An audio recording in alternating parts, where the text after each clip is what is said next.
বঙ্গবন্ধু সেতু, বঙ্গবন্ধু সড়ক, বঙ্গবন্ধু বিশ্ববিদ্যালয়, বঙ্গবন্ধু স্টেডিয়াম, বঙ্গবন্ধু স্যাটেলাইট, এমনকি আমাদের টাকার মধ্যে বঙ্গবন্ধু। সমস্যা বঙ্গবন্ধু না, সমস্যা হচ্ছে মূর্তি। কারণ আমাদের ইসলামের মধ্যে মূর্তি নিষেধ। মাওলানারা মূর্তির প্রতিবাদ করছে, বঙ্গবন্ধু না। আরে কুত্তার বাচ্চারা, তোদের বোঝার দরকার, ক্ষমতা সুদাস, তোদের বোঝার দরকার। জনগণ চাইলে ভাঙ্গা দিতে পারে তোদের মতো সরকার। আল্লামা মামুনুল হক ভাই, মূর্খ পলিটিশিয়ানরা হয়তো এই নামটা ভালোভাবে পড়ে নাই। আল্লামা, যার নামের আগে আল্লাহ আছে তার কেউ চুলো বাঁকা করতে পারে না। মাননীয় প্রধানমন্ত্রী, আপনার প্রতি সর্বোচ্চ সম্মান রেখে কিছু কথা বলতে চাই। বঙ্গবন্ধু এই মনের মধ্যে বসবাস করে, কোনো পাথরের মূর্তিতে নাই। তাই কোনো ভাস্কর্য বা মূর্তি বানানোর দেশে কোনো দরকার নাই। পলিটিশিয়ানদের নিয়ে কিছু কথা বলতে চাই। স্বাধীনতা থেকে নিয়ে এই পর্যন্ত 0 পয়েন্ট পলিটিশিয়ানদের সন্তানরাই মাদ্রাসায় ভর্তি হয়েছে। তারা সবসময় বলে গরিবের জন্য কাজ করবে। তারা গরিবের জন্য কাজ করতে করতে নিজেরা কখন বড়লোক হয়ে গেছে তারা নিজেরাও জানে না। বাংলাদেশের ব্যাংকাররা এতটা ব্যস্ত থাকে না যতটা ব্যস্ত থাকে সুইস ব্যাংকের ব্যাংকাররা। তারা সবসময় বলে মিথ্যে কথা বলবো না, আসলে এটাই তাদের সবচেয়ে বড় মিথ্যে কথা। তারাই ঘরের দরজায় লেখে মিথ্যে বলা মহাপাপ, অথচ তাদের ঘরে মিথ্যের নেই অভাব। মাননীয় প্রধানমন্ত্রী, আপনার প্রতি সর্বোচ্চ সম্মান রেখে আরেকটা কথা বলতে চাই। একটা কোম্পানি চালাতে হলে ভালো ইঞ্জিনিয়ার, ভালো এডুকেশন লাগে, কিন্তু বাংলাদেশের মতন দেশ চালাতে কোনো ইঞ্জিনিয়ার এডুকেশন লাগে না। আসসালামু আলাইকুম। আসসালামু আলাইকুম, আশা করি সবাই ভালো আছেন। তো এই যে এখানে যে পাঠার মতো হাসি দেওয়া রয়েছে একটা লোক দেখতেছেন না, পাঠার করে পাড়া, বিশ্বাস করেন ওরে আমি চিনি না ভাই, ঠিক আছে। কয়েকজন মানুষ আমার ইনবক্সে আর ইয়া দিয়া আমারে বলতাছে যে ওরে নিয়ে কিছু বলার জন্য। তো যারা আমি চিনি না তারে আমি কি বলবো, ঠিক আছে।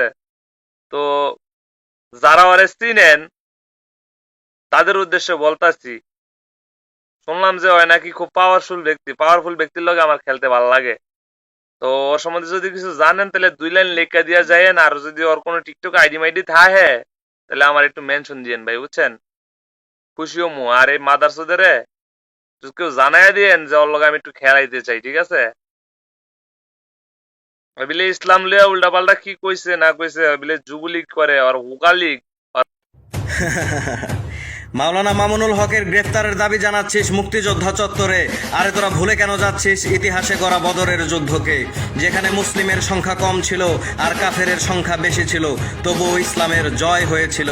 আর নেতা বিশ্বনবী ছিল, আর আমরা বিশ্বনবীর শিষ্য। মাওলানা মামুনুল হককে লাগবে না যদি তার ছাত্ররা একসাথে সারিবদ্ধভাবে দাঁড়িয়ে গণভবনের দিকে ফু মেরে বসে। গণভবন ধসে পড়ে যাবে। অন্যায় সেখানে প্রতিবাদ করে যায় আল্লামা মামুনুল হক। বুক ভরা চেতনা আছে আমাদের, জয় করব এই বিশ্ব, ওরা বিশ্ব নবীজির। আপনি ঘাড় মটকানোর কথা বলতেছেন, আপনি মাঠে নামার কথা বলতেছেন। 2013 সালে আল্লামা শফির ডাকে ঢাকার রাস্তা বন্ধ হয়ে গেছিল। এবার আল্লামা মামুনুল হক যদি এক ডাক দেয়, গোটা বাংলাদেশের রাস্তা বন্ধ করে দেবে আলেমরা। যারা বলেন মূর্তি আর ভাস্কর্য এক না, তাদেরকে বলতেছি, আমরা যেটাকে পানি বলি হিন্দুরা সেটাকে জল বলে।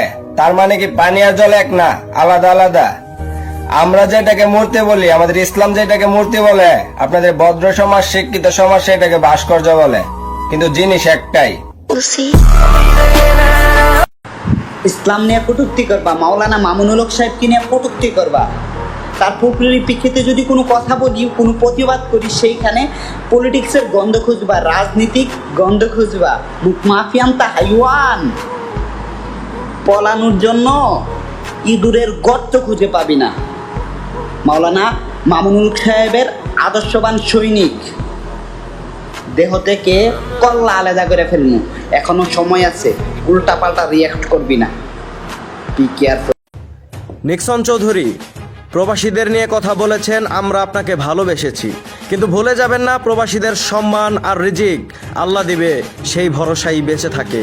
আপনি খেলার জন্য আহ্বান করছেন, আলেম ওলামার আপনার সাথে কি খেলবে? আপনার জন্য প্রবাসীদের ছেঁড়া জুতাই যথেষ্ট হবে। ওরে ও তরুণ নিশান, ওরে ও তরুণ নিশান, বাজা তোর প্রলয় বিশান, ধ্বংস নিশান উড়ুক প্রাচীর প্রাচীর ভেদি।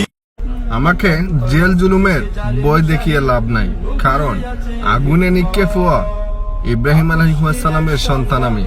বাণীতে আল্লামা মামুনুল হক।